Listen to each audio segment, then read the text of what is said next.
knowing that they would sink or swim as the event did. Lucky for all of us, it was a success, and it formed the foundation for what is without a doubt the quintessential event of the year in sports entertainment.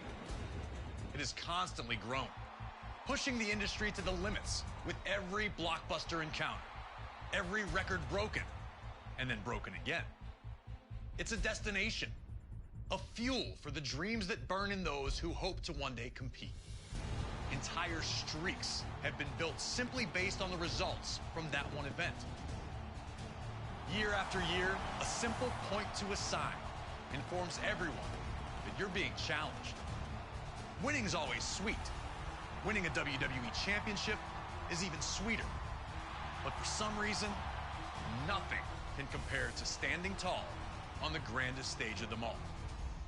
A Sunday night gathering at the arena has, over time, transformed into the monster two-day extravaganza that fills mammoth stadiums with people traveling from all over the world to be there. At WrestleMania, one will experience the highest of highs and the lowest of lows, all done in the name of chasing glory. I'm Corey Graves, and I'd like to welcome you to the WWE 2K24 Showcase of the Immortals. Here, we will spotlight some of the biggest, craziest, most jaw-dropping, action-packed matches in WWE history. It'll be on you to retrace the historical footsteps by way of our showcase objectives and lead these titans of industry to victory. This year, as WrestleMania turns 40, let's look back at the journey to get here together and relive some of the most memorable moments from WrestleMania's past.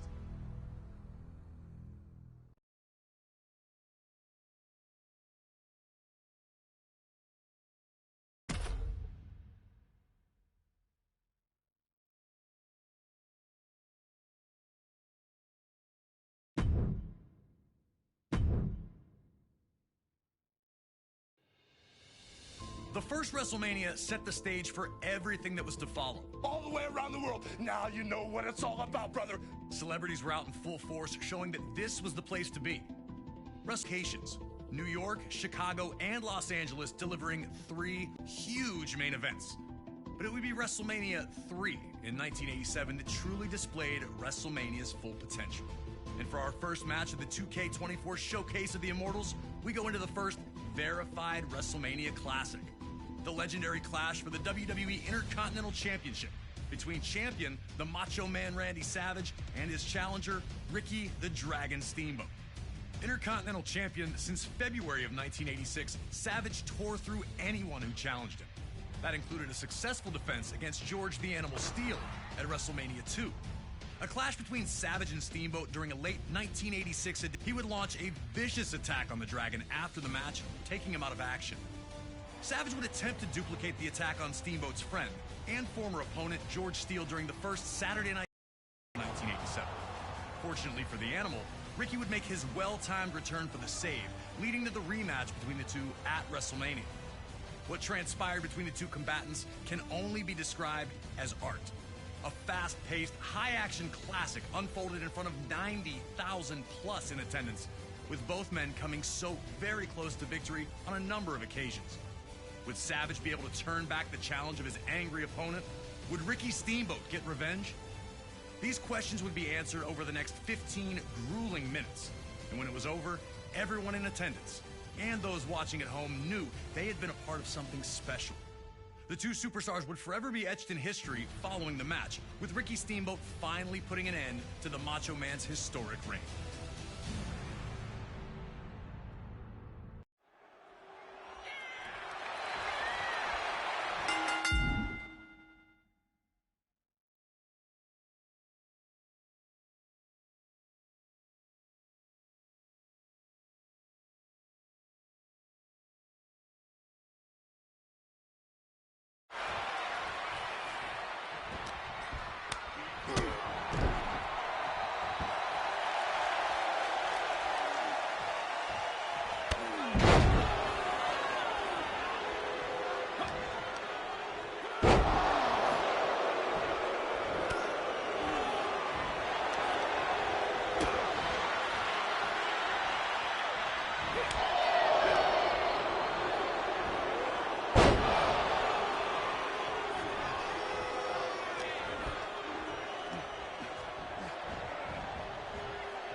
Here's your winner,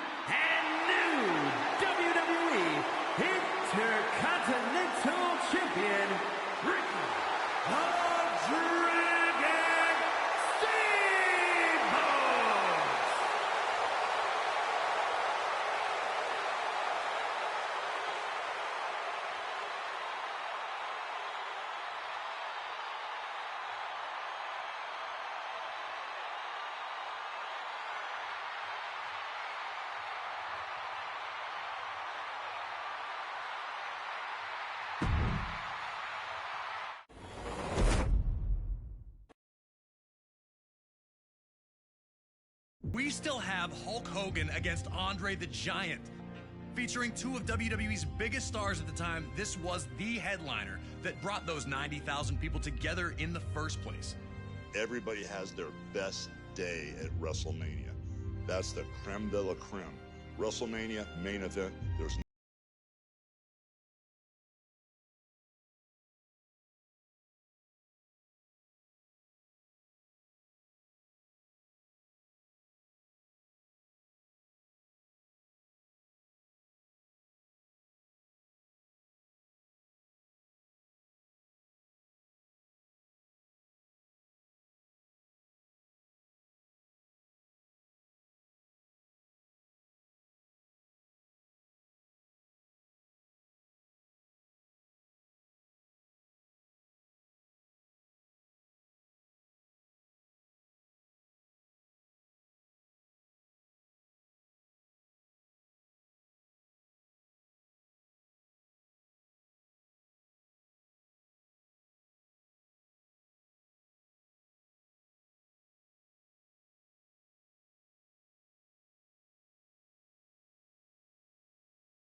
Here is your winner, and still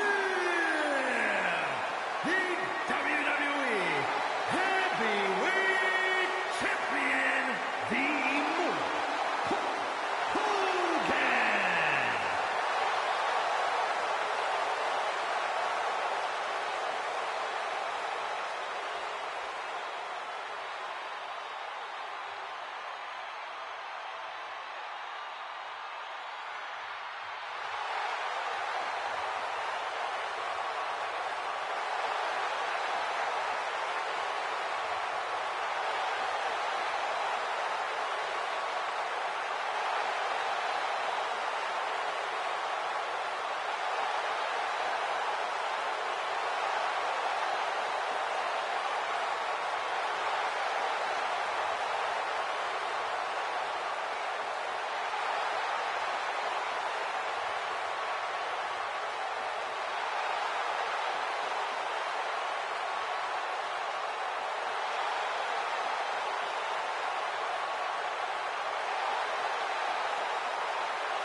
WrestleMania 3 ends with real American blasting, a Hulk Hogan pose down, and Andre the Giant and Bobby Heenan, WWE history itself.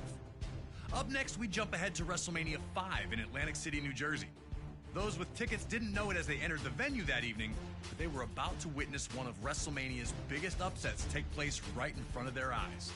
The Ultimate Warrior captured the WWE Intercontinental Championship at the inaugural SummerSlam in 1988 by blitzing the Honky Tonk Man, ending his record reign in a little over 30 seconds.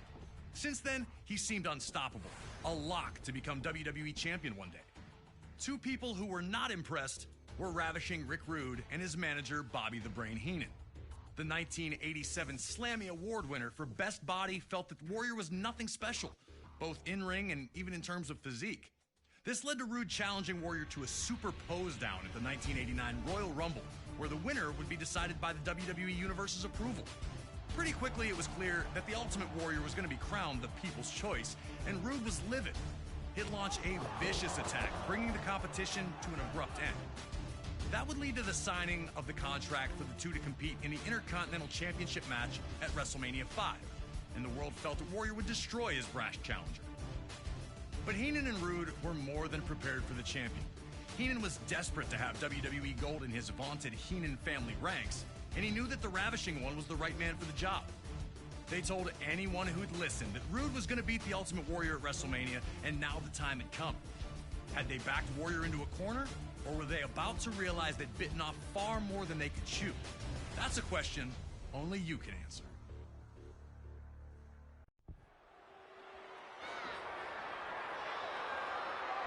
Warrior had steamrolled his challenger in the opening moments.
Here's your winner, and new WWE Intercontinental Champion, Ravishing Rick Rude!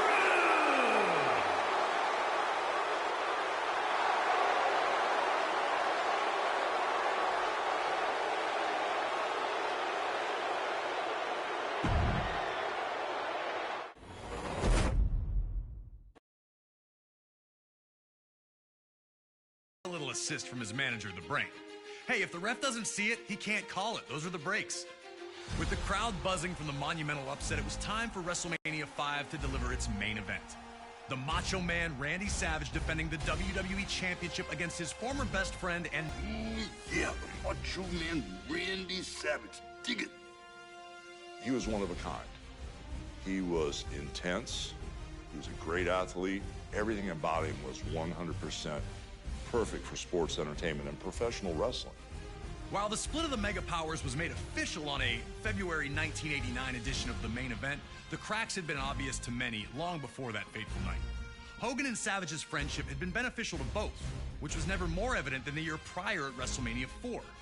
On this evening, the vacant WWE Championship was to be decided in a 16-man, one-night tournament. In an absolutely brilliant display of athleticism and heart, the Macho Man would compete in 4 different matches to claim the championship. But it was in the final against the $1 Million Man Ted DiBiase that Savage would run into seemingly more trouble than he could handle. In DiBiase's corner was Andre the Giant. Throughout the match, Andre interjected, bringing Savage's offense to a halt, or distracting him for attacks by DiBiase. Eventually, Miss Elizabeth would run into the back, bringing Hogan out to restore some order. And Hogan's presence led to Savage's win with a perfectly timed chair shot that the ref didn't catch. Like I said before, those are the breaks. The Mega Powers would be locked in a heated rivalry with Andre and DiBiase, now known as the Mega Bucks, that culminated with their victory at the very first SummerSlam. Around this time, though, it appeared Randy Savage was jealous of the closeness between Hogan and Elizabeth. Some on commentary would mention it, but many were quick to dismiss that there was any tension between the two. Things got worse at the 1989 Royal Rumble when Hogan eliminated Savage, some claim accidentally, which infuriated the Macho Man. Everything came to a head at the main event 2 on February 3rd, 1989. The Mega Powers would compete in tag team action, looking to show the bond was still strong. After Miss Elizabeth was caught up in the action, Hogan would take her to the back for medical attention, leaving the Macho Man alone. Upon a post-match altercation in the locker room would make it official. The Mega Powers were dead, and a clash was inevitable. Soon after, Hogan would lay down the challenge for WrestleMania 5. In a final twist, Miss Elizabeth would side with neither man, insisting that she'd be ringside in a neutral corner instead, offering to help either if they needed it. We were able to sit down with Hulk Hogan to talk about the night the Mega Powers exploded. The lines were so blurry between reality and what we were trying to accomplish. He was madly in love with his wife, Elizabeth, for real. He was madly jealous for real. Leading up to it, you know, when she was managing him or managing me, or couldn't depend on who she was going to manage, it made him crazy. I just didn't know what type of abuse I was in for, so it was a little nuts. He was there to go, and he pushed the gas pedal down really hard on me in that match. Once you became a Macho Man fan, that was the only thing you could think about. His look, just the way he carried himself. I had nothing but respect for him. It's always so great to hear from the legends themselves when it comes to these unforgettable WrestleMania moments and matches. Thanks again to Hulk Hogan for his time. Now, let's get you into the middle of an intensely heated WWE Championship match where the world would watch the Mega Powers explode.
The sports entertainment world could only brace for impact as Savage and Hogan battled, and when it was over, a common WrestleMania sight was seen. Hulk Hogan celebrating in the ring with the WWE Championship back in his possession. Around the world, there was a real sense of looking for the next big thing. The newest, the coolest, the fastest, the strongest, anything to show where the future was. This was also the case in WWE. Amongst the members of the WWE Universe, many saw the Ultimate Warrior as the heir apparent to the throne that Hulk Hogan had occupied for 6 years. The untamed superstar appeared capable of matching Hogan's strength and had dominated all other opponents. Even that loss we relived at WrestleMania 5 against Rick Rude, he avenged that just a few months later at SummerSlam, regaining the Intercontinental Championship in the process.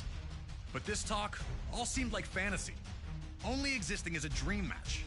Hogan and Warrior weren't enemies, and for either of them to turn against the other would run against the strict codes of honor to which both men claimed to adhere.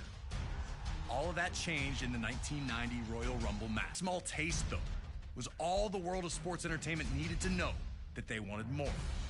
Even more interesting, it would be Hulk Hogan who would challenge the Ultimate Warrior to a contest at WrestleMania 6.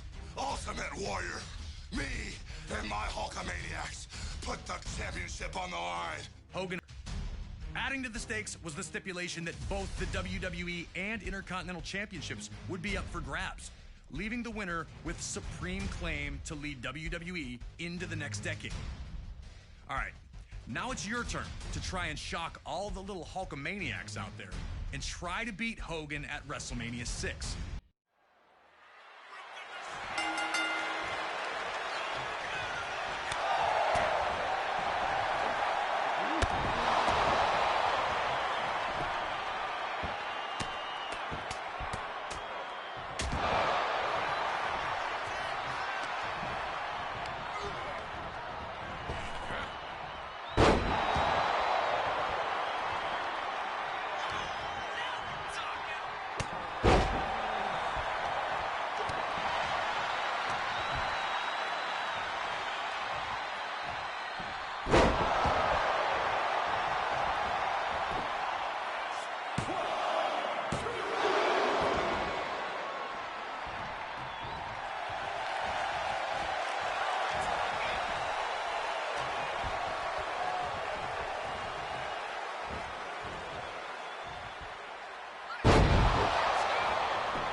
Ladies and gentlemen, here is your